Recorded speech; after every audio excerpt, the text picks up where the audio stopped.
Hi friends, இந்த video உங்களுக்கு பிடிச்சா லைக் பண்ணுங்க, ஷேர் பண்ணுங்க, சப்ஸ்கிரைப் பண்ணுங்க, ப்ளஸ் கட்டாயமா பெல் பட்டனை வந்து அமுக்குங்க. உங்களுக்கு வந்து வீடியோ லிங்க் வரும் உங்களுக்கு. ஸோ தயவுசெய்து சப்ஸ்கிரைப் பண்ணிட்டு பெல் பட்டனையும் அமுக்குங்க. இனிமேல்ட்டு நம்ம வீடியோக்குள்ள போகலாம்.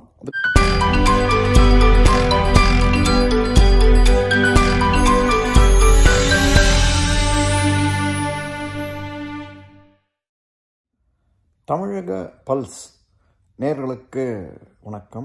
என்ன நடக்கிறது லடாக்கில், அதை பற்றி தான் இந்த பதிவில் பேச போகிறோம். சரி, எப்போ வந்து நேபாளில் கலவரம் நடந்தது, ஒரு ஆட்சி மாற்றம் நடந்து பார்லிமெண்ட்டே எரிஞ்சு போச்சோ, தீய வச்சாங்களோ, அப்போவே நம்ம உளவுத்துறை உஷாராக இருக்கணும்னு தான் நமக்கு தோணுது. ஸோ திரும்ப திரும்ப வந்து உளவுத்துறை வந்து பல்ப் வாங்கிட்டு இருக்காங்கன்னு தான் நம்ம ஒரு குற்றச்சாட்டாகவே இருக்குது சொல்லலாம். நம்ம பஹல்காம் நடந்தது, அப்போ காஷ்மீர்லேயே தான், லடாக்லாம் காஷ்மீரில் பார்ட் ஆஃப் ஜம்மு அண்ட் காஷ்மீரில் தான் இருந்தது முன்ன. தனியாக ஒரு யூனிட் டெரிட்டரியாக பிரிச்சுட்டாங்க. ஸோ அப்படின்னும் போது கூட எனிவே வந்து இங்கே நடக்கிற நேபாள் கிட்ட இருக்குன்னு சொல்ல ஒரு இதுவே இல்லாமல் எப்படி இருந்தாங்கன்னு தான் டவுட்டாகவே இருக்குது நமக்கு. நேபாளில் வந்து இந்த ஜென்சி கலவரம் அப்படின்னு ஒன்று ஆரம்பித்து விட்டப்புறமாவே நம்ம ஊரில் அடுத்து வரப்போகிறதுங்கிறது எல்லாருக்குமே தெரிஞ்ச விஷயமா தான் இருந்தது. ஏன்னா வந்து பங்களாதேஷில் வந்து வெற்றிகரமாக சாதிச்சிட்டாங்க, நேபாள்லேயும் வந்து பண்ணிட்டாங்க. ஸோ இப்போ அடுத்தது வந்து இந்தியாவில் தான் கலவரம் பண்ணணும்னா எங்கெல்லாம் வந்து ஃபிஷர் பாயிண்ட்ஸ் இருக்கோ அதான் அவங்க கரெக்டாக வந்து அட்டாக் பண்ணுவாங்கிறது நமக்கு உளவுத்துறை தெரிஞ்சிருக்கவா தெரியல, நமக்கு டவுட்டாகவே இருக்குது. ஏன்னா ஆல்ரெடி வந்து நிறையா பிரச்சனை வந்து வெளிலேருந்து போயிட்டுருக்கு. இப்போ ட்ரம்ப் வந்து வரி விதிச்சுக்கிட்டே இருக்கார், மாற்றி டேரிஃப்ஸ் போட்டுக்கிட்டே இருக்கார். அப்படிங்கிற போது இங்கே வந்து உஷாராக இருந்திருக்கணுமா வேணாமாங்கிறது தான் நமக்கு ஒரு கேள்வியாகவே இருக்குது. இதில் வந்து ஒரு வாங்சுக் அப்படிங்கிறவர் வந்து இன்ஃப்ளூயன்ஸராக இருந்திருக்காரு, தனி மாநிலம் வேணும் அப்படி இப்படின்னு கேட்டிருக்காங்க. இது என்ன தமாஷுனா வந்து தனி மாநிலம் வேணும் அப்படின்னா ரெவென்யூ நிறையா வேணும். அவங்களுக்கு ரெவென்யூ நிறையா வேணும்னா நிறையா வந்து தொழில்கள்லாம் இருக்கணும். அப்போ தான் வந்து ரெவென்யூ வரும், வந்து தனி மாநிலம் சமாளிக்க முடியும். அந்த அடிப்படை அறிவே இல்லாமல் இவங்க வந்து தனி இதே வேணும்னு கேட்டாங்கன்னா எப்படி முடியும்? அது நிறைய இண்டஸ்ட்ரீஸ் கம்மியாக தான் இருக்குது. லடாக்கில் வந்து பார்த்திங்கன்னா அதோட இண்டஸ்ட்ரீஸ் வந்து கிடையாது. ஸோ டெவலப்மெண்ட் ஒர்க் பண்ணக்கூடாதுன்ற ரோட போட்டால் ஏர்த்குவேக் வரும் அப்படி இப்படி கிளப்பி விட்டுட்டு இருக்காங்க.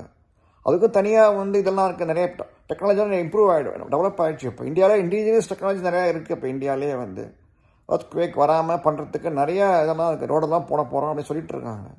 ஸோ அப்படிங்கிற போது இவங்க வந்து டெவலப்மெண்ட்டு கூடாது, ஆனால் தனி மாநிலம் வேணும் அப்படின்னா வந்து சம்திங் உள்நோக்கம் இருக்குதுன்னு தான் தோணுது. ஸோ டெஃபினட்டாக இந்த கலவரம் வந்து கவனிச்சிங்கன்னா வந்து இந்த வெளி சக்திகள்லாம் இருக்காங்க இதில். வந்து இந்தியா மோடி வந்து நிம்மதியாக இருக்கக்கூடாது, இந்தியா வந்து ஒரு டெமோக்ரஸியாக இருக்கக்கூடாது அப்படிங்கிறது டெஃபினட்டாக ஜார்ஜ் சோரோஸ் கேங் வந்து இது டெஃபினட்டாக பின்னால் இருக்காங்க.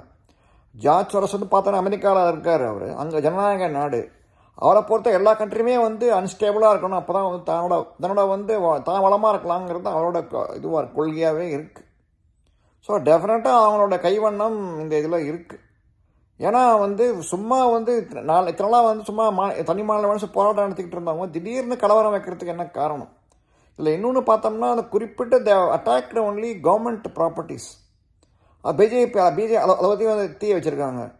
அப்படிங்கும்போது டெஃபினட்டாக வந்து காங்கிரஸ் ஆளே ஒருத்தர் கொண்டு போயிருக்காரு அப்படிங்கிற இதெல்லாம் ஃபோட்டோலாம் வந்திருக்கு. ஸோ அப்படிங்கிற போது இதில் வந்து டெஃபினட் நிறையா வந்து இன்டர்நேஷ்னல் லெவலில் சதிகள்லாம் இருக்குதுன்னு தான் நமக்கு தோணுது. பட் மோடி வந்து ஏன் கண்டுக்காமல் விட்டார் இந்த இடத்த அப்படிங்கிறதான் நமக்கு ஒரு கேள்வியாகவே இருக்குது. ஏன்னா ஆல்ரெடி வந்து மணிப்பூரில் கலவரம் நடந்தது, அதை வந்து பேச்சுவார்த்தை முடிச்சிட்டோம். அப்படிங்கிற போது இந்தியாவை நிம்மதியாக இருக்கக்கூடாது அப்படிங்கிறதான் வந்து இந்த ஜார்ஜ் சோரோஸ் கேங்கோட நோக்கம் அப்படின்னு க்ளீனாக நமக்கு இந்த விஷயத்தில் தெரியுது நமக்கு. ஸோ ஒரு பெரிய கலவரம் வந்து வெடிக்க போகிறது அப்படிங்கிறது ஏன் வந்து உளவுத்துறை ஏன் தெரியல நமக்கு, அதை அவங்களுக்கு தெரியல அப்படிங்கிறது நம்ம ஒரு கேள்வியாகவே இருக்குது. ஏன்னா ஆல்ரெடி வந்து நம்ம ஊரில் ட்விட்டரு, ஃபேஸ்புக்கு, ஏகப்பட்ட சோஷியல் மீடியா வந்து அக்கௌண்ட்ஸ்லாம் இதெல்லாம் இருக்குது, டூல்ஸ்லாம் இருக்குது. டெஃபினட்டாக வந்து இப்போ என்ன தோன்றுறது அப்படி பார்க்கும்போது பார்த்தோம்னா இந்தியா பொறுத்தவரை வந்து எதுவுமே வந்து ஒரு லா வந்து ஸ்ட்ரிக்டாகவே தேவன் இம்ப்ளிமெண்ட். சரி, இப்போ அமெரிக்கா சுதந்திரம் இருந்தால் கூட வந்து everything is under the ambit of law. நம்ம ஊரில் வந்து எனக்கு கேட்டால் they've to restrict social media தான் தோன்றது நமக்கு. அதை வந்து க்ளீனாக வந்து ரூல்ஸாவது போடணும், ரூமர் ஸ்ப்ரெட் பண்ணக்கூடாது அப்படி இப்படின்னு நிறையா will be only filing case on the owners சொன்னால் தான் வந்து அடங்குவாங்க தான் தோணுது. ஏன்னா இந்த டூல்ஸ் வந்து இஷ்டமாக நீங்கள் வந்து பொய் செய்தெல்லாம் பரப்பலாம், என்னென்னமோ அப்படிலாம் இருக்கிற அப்படின்ன போது டெஃபினட்டாக இது வந்து இதை வச்சு தான் கலவரக்காரர்கள்லாம் வந்து இது பண்ணுவாங்க, யூஸ் பண்ணிப்பாங்க தான் நம்மளோட ஒரு இதுவாகவே இருக்குது, குற்றச்சாட்டாகவே இருக்குது. ஸோ இந்த விஷயத்தில் வந்து கவர்மெண்ட் வந்து ஸ்ட்ராங்கான ஆக்ஷன் எடுத்து பின்னாடி யாருக்காங்கன்றதை பார்த்துட்டு முடிவெடுக்கணும்னு தான் தோணுது. ஏன்னா இதில் என்னென்னா அவங்க தனி மாநிலம் வேணுங்கிற கோரிக்கைக்கு வந்து செவிசாய்ச்சிட்டு இருக்காங்களா, இன்னும் டைம் ஆகும். ஏன்னா இது கொடுத்தாங்கன்னா ஜம்மு காஷ்மீரை வந்து தனி மாநிலம் இன்னும் கொடுக்கல. இன்னும் காஷ்மீர் கேட்டிருக்காங்க வழியாக அது ஸ்டில் வந்து யூனியன் டெரிட்டரி தான் இருக்காது. தனி மாநிலமாக அந்தஸ்து கொடுக்கல. இன்னும் இவங்களுக்கு கொடுத்தாலும் அவங்களும் கொடுக்கணும். இப்போ இருக்க பிரச்சனை போகாதுன்னு சொல்லிட்டு இதையுமே கொடுத்துட்டு இன்னும் நிறையா இதெல்லாம் இருக்கும் அப்படின்னு சொல்லிட்டு இப்போ இது மாதிரி கலவரம் வெடித்ததுனால என்ன ஆகும் பார்த்தீங்கன்னா வந்து இத்தனை கவர்மெண்ட்டு வந்து கொடுக்குறேன்னு வச்சா கூட கொடுக்க மாட்டாங்க இப்போதைக்கு. ஏன்னா மாநிலம் ஏன்னா லா அண்ட் ஆர்டரும் ஸ்டேட் கவர்மெண்ட் சப்ஜெக்டாக போய்டும். அப்புறம் இஷ்டமாக வந்து இவங்க ஆட்டம் போடுவாங்கங்கிறது இப்போ கவர்மெண்ட்டோட இது டவுட்டாகவே வந்துடும். இப்போ மோரோவர் வந்து சைனீஸ் பார்டரில் இருக்குது. இப்போது லே வந்து இந்த ஃபுல் லடாக் பிரதேசமே வந்து சைனா பார்டரில் இருக்குது. ஸோ டெஃபினட்டாக நிறைய இதெல்லாம் இருக்குது, தாக்குதல்லாம் இருக்குது, டேஞ்சர்லாம் இருக்குது கவர்மெண்ட்டுக்கு நம்ம நாட்டுக்கும் சரி. ஸோ அதனால் இதை வந்து அமித்ஷா மோடி வந்து ஒழுங்காக நல்லா கையாண்டு இதை வந்து அடக்கி இதை வந்து எப்படியாவது சமாதானப்படுத்தி இது பண்ணணும் அப்படிங்கிற நம்மளோட வந்து ஒரு கோரிக்கையாகவே இருக்குது. ஜெய்ஹிந்த். வணக்கங்க. இப்போ நாம் இருக்கிற இந்த மைதானம் இருக்க, இது வந்து மதுரையில் தோப்பூர் பக்கத்தில் இருக்கிற எய்ம்ஸ் கட்டுமான பணிகள் நடந்து கொண்டிருக்கிற மைதானம். 220 ஏக்கர். இங்கே தான் 2,20,000 சதுர அடியில் எய்ம்ஸ் மருத்துவமனை வரப்போகுது. இதைத்தான் தாமதமாக பண்ணுறாங்க. எய்ம்ஸ் தர்றேன்னு ஏமாத்திட்டாங்க, அங்கே ஒன்றுமே இல்லை, எந்த வேலையும் நடக்கலைன்னு பல பேர் விமர்சனம் பண்ணாங்களே, அதையெல்லாம் பொய் என்று நிரூபிக்கிற வகையில் ஐயா நரேந்திர மோடி அவருடைய அரசாங்கம் இங்கே பாருங்கள் அற்புதமாக பணி செய்து கொண்டிருக்கிறாங்க. வரக்கூடிய 2025க்குள்ளே இதில் ஃபர்ஸ்ட் ஃபேஸ் முதல் கட்ட பணிகள் நிறைவு பெற்று 1,00,000 சதுர அடிகளுக்கு மேலே கட்டுமான பணிகள் உடனடியாக நிறைவு பெறும். அதில் பார்த்தீங்கன்னா நர்சிங் கல்லூரி, மெடிக்கல் கல்லூரி, administrative block, inpatient, out patient இப்படி எல்லாம் இங்கே பிளான் பண்ணிட்டு இருக்கிறாங்க. அங்கே உள்ளே போய் பார்த்தீங்கன்னா அற்புதமாக இருக்குது. நிறைய லேபர் வேலை செய்கிறாங்க. இங்கேயும் பாருங்கள் நிறைய லேபர் குவார்ட்டர்ஸ் கட்டியிருக்காங்க. தொழிலாளர்கள் இங்கே தங்கியிருக்கிறாங்க.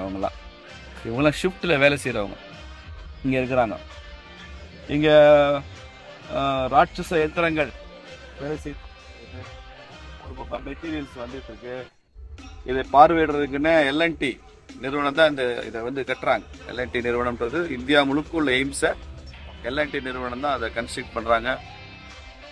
இந்திய இராணுவத்தில் சூப்பரண்டிங் இன்ஜினியராக இருக்கிற அலோக் செர்வானி அப்படிங்கிறவர் தான் அதுக்கு சூப்பரண்டிங் இன்ஜினியராக இருந்து இந்த பணிகளை எல்லாம் மேற்பாடுறாரு. அவர் லெப்டினன்ட் கர்னல் ரேங்க்ல இருக்கக்கூடியவராக இருக்கார். அவரையும் இப்போ சந்திச்சு தான் வந்தோம். அதனால அற்புதமாக இங்கே பணி நடந்துட்டுருக்கு. இதில் எந்த விதமான தாமதமும் இல்லை. நரேந்திர மோடி அவர்கள் தமிழ்நாட்டுக்கு குறிப்பாக மதுரைக்கு கொடுத்த ஒரு மிகப்பெரிய நன்கொடை இந்த எய்ம்ஸ் மருத்துவமனை. இது கட்டி முடித்து இங்கே வரும்போது ஒட்டுமொத்த மதுரையினுடைய முகமே மாறிவிடும். The face of the Madurai அப்படின்னு சொல்கிறாங்களே, அது மாதிரி மதுரையே மாறிடும். மதுரையினுடைய பொருளாதாரம் உச்சத்துக்கு போயிடும். இங்கே வந்து ஆயிரக்கணக்கான மக்கள் தினசரி வேறு வேறு மாநிலங்கள்லேருந்து மாவட்டங்கள்லேருந்து உயர்தரமான சிகிச்சை பெறுவதற்கு இங்கே வருவாங்க. மதுரையே ஒரு ஒரு ஒரு பேர் சொல்லும்படியான, ஒரு இந்தியாவிலே பேர் சொல்லும்படியான ஒரு நகரமாக மாறிவிடும். தமிழ்நாட்டுக்கு கிடைச்ச ஒரு அற்புதமான வரப்பிரசாதம் தான் அந்த எய்ம்ஸு. இது சுற்றிலும் பாருங்கள் காம்பவுண்ட் வால் கட்டியிருக்காங்க. 220 ஏக்கருக்கும் காம்பவுண்ட் வால் கட்டியாச்சு. கிட்டத்தட்ட 3 கிலோமீட்டர் நீளம், எல்லா பக்கம் சேர்த்தா 3 கிலோமீட்டர் மேலே வரும். அவ்வளோ கட்டியாச்சு. அதனால் இங்கேருந்து யாரும் ஒரு செங்கல் கூட இனிமேல் திருடவும் முடியாது. கம்ப்ளீட்டாக அதெல்லாம் கட்டியாச்சு. அது காரணமே ஒரு செங்கல் கூட திருடு போயிடக்கூடாதுன்றதுனால எல்லா காம்பவுண்ட் வாலும் கட்டிட்டாங்க. இந்த இடத்த பார்வையிட வேண்டும் என்பதற்காக நான் வந்தேன், பார்த்தாச்சு. ரொம்ப நல்லா இருக்குது. இந்த காணொளி காட்சியின் மூலமாக ஐயா நரேந்திர மோடி அவர்களுக்கு நன்றி.